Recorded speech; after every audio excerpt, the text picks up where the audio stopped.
Hello everyone, welcome to career connect.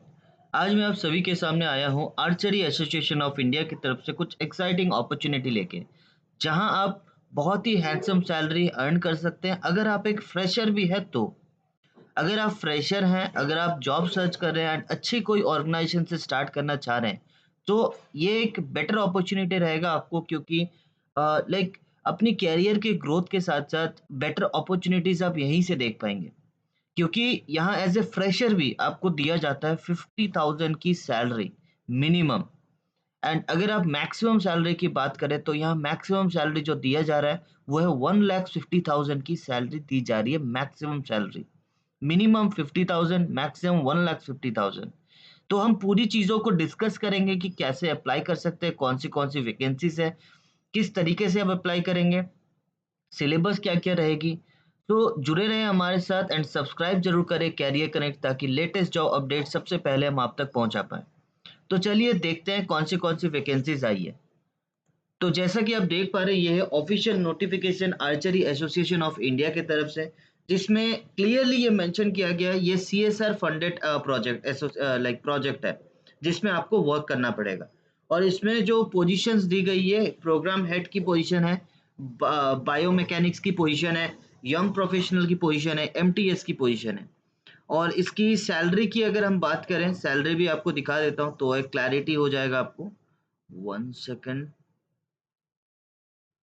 Okay, तो आप देख सकते हैं सैलरी अगर बात करें, प्रोग्राम हेड की अगर आप बात करें, तो मंथली सैलरी आपकी 1,50,000 रहेगी। बायोमैकेनिक्स की अगर आप बात करें, 75,000 की सैलरी होगी। यंग प्रोफेशनल की बात करें, 50,000 की सैलरी होगी। एमटीएस की अगर बात करें आप, 20,000 की सैलरी होगी आपकी। तो चलिए पूरी चीज़ें देख लेते हैं कि क्या-क्या क्वालिफ़िकेशंस है, क्या-क्या लगेंगे। तो प्रोग्राम हेड की अगर आप बात करें, आपके यहाँ जॉब रिस्पॉन्सिबिलिटी जो भी रहेगी, लाइक प्रॉपर्ली आपका जो भी प्रोग्राम टास्क है, सारा कुछ है। जैसे प्रपोज़ल देना, बजट लाइक प्रेज़ेंट करना, या फिर प्लानिंग करना, कोई प्रोजेक्ट को एग्ज़ीक्यूट करना है, या कोई इवेंट ऑर्गेनाइज़ करना है, सारा चीज़ें आपको मैनेज करना होगा। कोई भी लाइक जो आपका रिजल्ट्स एंड रिकॉर्ड्स है, वो जैसे इंटरनेशनल या नेशनल इवेंट्स में, वो सारी चीज़ों को आपको प्रॉपर ट्रैक में रखना होगा। और अगर कोई प्रेस रिलीज़ प्रेज़ेंट किया जा रहा है, लाइक कोई इंटरनेशनल प्रोग्राम हुआ, उसके बाद लाइक जो दूसरे जो हैं, जो like archery association of India के हेड हैं, तो उनके बेसिकली प्रेस कॉन्फ्रेंस किया जा रहा है। तो बेसिकली उनको भी आपको सारा चीज़ें इन रिटन आपको प्रेज़ेंट करना होगा, ताकि वो प्रेस कॉन्फ्रेंस में सारा चीज़ें प्रेज़ेंट कर पाएँ। और सारा एजेंसीज़, जो भी स्टेट एजेंसीज़ या स्टेट एजेंसीज़ है, सारा कुछ को आपको कोऑर्डिनेशन करना पड़ेगा एंड उनके साथ सारा कुछ अलाइन करके आपको काम करना होगा।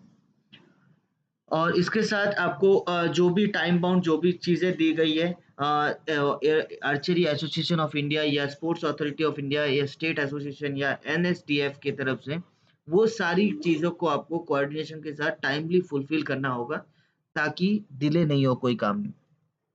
और इसमें अगर आप अप्लाई करना चाहते हैं तो मिनिमम 2 इयर्स की एक्सपीरियंस होनी चाहिए, मास्टर डिग्री होनी चाहिए स्पोर्ट्स मैनेजमेंट या एनालिटिक्स या रिलेवेंट फील्ड में। अगर आपने मास्टर डिग्री कर रखा है, एमबीए कर रखा है स्पोर्ट्स मैनेजमेंट पे, बीई बीटेक कर रखा है, डिप्लोमा या फिर कोई भी सर्टिफिकेशन कर रखी है स्पोर्ट्स रिसर्च में, तो भी आप अप्लाई कर सकते हैं।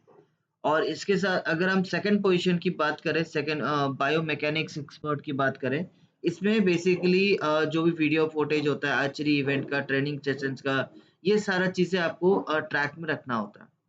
ट्रेनिंग प्रोग्राम, कोई भी ट्रेनिंग प्रोग्राम ऑर्गेनाइज़ करना हो रहा है तो आपको करना होगा। यहाँ लाइक कोई भी वीडियो एविडेंस या कुछ भी दिया जा रहा है, कोई लाइक इवेंट कंडक्ट किया जा रहा है, तो उसकी आपको सारा चीज़ें वीडियो रिकॉर्ड आपको रखनी होगी एंड ये फॉलो करना होगा, सारे प्रोटोकॉल के साथ ही किया जा रहा है। और इसमें एलिजिबल क्राइटेरिया ये दिया गया है कि अगर आपने एमएससी कर रखा है स्पोर्ट्स बायोमैकेनिक्स में, तो आप अप्लाई कर सकते हैं with relevant 3 years experience.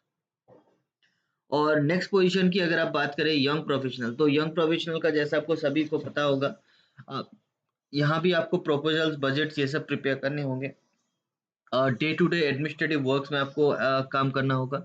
Documentation and record keeping, सारा प्रोजेक्ट्स का रिकॉर्ड कीपिंग एंड डॉक्यूमेंटेशन के रिगार्डिंग आपको काम करना होगा। Visa application for international exposure या फिर कोई भी अदर वर्क्स के लिए वीज़ा लगता है, वो उसके लिए आपको काम करना होगा। एंड मतलब जो भी टीम के कोचेज़ हैं, उनके साथ प्रॉपर क्या उनकी अलाइनमेंट है, कैसे वो वर्क कर रहे हैं एंड फर्दर उनकी क्या-क्या रिक्वायरमेंट है, वो सारी चीज़ें आपको देखनी होगी। इसमें जो माँगा गया है मिनिमम आपकी पोस्ट ग्रेजुएशन डिग्री होनी चाहिए, बीटेक, बीई अगर आपने कर रखी है, 2 साल के एक्सपीरियंस के साथ तो आप अप्लाई कर सकते हैं। और अगर आपका एमबीए है, पोस्ट ग्रेजुएशन डिप्लोमा है 2 इयर्स का, specialisation in sports management from recognised university तो आप अप्लाई कर सकते हैं, ठीक है? और इसके अलावा मैं आपको बताना चाहूँगा डिज़ायरेबल क्वालिफ़िकेशन बताया गया है, अगर आपने किसी गवर्नमेंट या सेमी गवर्नमेंट ऑटोनोमस बॉडी में आपने वर्क कर रखा है, पीएसयू में वर्क कर रखा है, तो आप अप्लाई कर सकते हैं। Last position MTS. एमटीएस में बेसिकली वर्क्स है आपका लाइक रेगुलर रिकॉर्ड्स मेंटेन करना, physical maintenance of record, files और पेपर्स की प्रॉपर लाइक अरेंजमेंट्स आपको करनी होगी एंड साथ ही साथ कोई भी क्लैरिकल वर्क्स अगर आपको रिक्वायर्ड है, तो वो भी आपको करना होगा। क्वालिफिकेशन इसमें मिनिमम 12 पास माँगा गया है, 12 पास अगर आप है तो आप अप्लाई कर सकते हैं और इसके साथ-साथ आउटसाइड वर्क भी आपको हैंडल करना होगा। ऑफ़िस के बाहर भी कोई वर्क्स आता है तो वो भी हैंडल करना होगा आपको। और एज लिमिट यहाँ दिया गया है प्रोग्राम हेड की maximum age limit 65 years, young professional की 35 इयर्स, बायोमैकेनिक्स की 40 इयर्स, एमटीएस की 35 इयर्स। और रिलैक्सेशन तो आपको पता है गवर्नमेंट नॉर्म्स के अकॉर्डिंग जो भी रिक्वायर्ड रिलैक्सेशन रहता है वो सारा आपको मिलेगा। रेम्युनरेशन जैसा मैंने अभी थोड़ी देर बताया था, थोड़ी देर पहले बताया था, प्रोग्राम हेड की आपकी रहेगी 1,50,000, बायोमैकेनिक्स की रहेगी 75,000, यंग प्रोफेशनल की रहेगी 50,000 और मल्टीटास्किंग स्टाफ की रहेगी 20,000। और इसकी एप्लीकेशन जो प्रोसेस है वो भी आप देख पाएँगे, इसकी लास्ट डेट ऑफ एप्लीकेशन है 31 जनवरी 2025। आप simply airport archery association of India के एंड से आप अप्लाई कर सकते हैं, उनकी ऑफ़िशियल वेबसाइट से। Thank you so much, thank you for जुड़े रहे हमारे साथ ताकि लेटेस्ट जॉब अपडेट्स सबसे पहले कैरियर कनेक्ट से आप पाएँ। Thank you so much.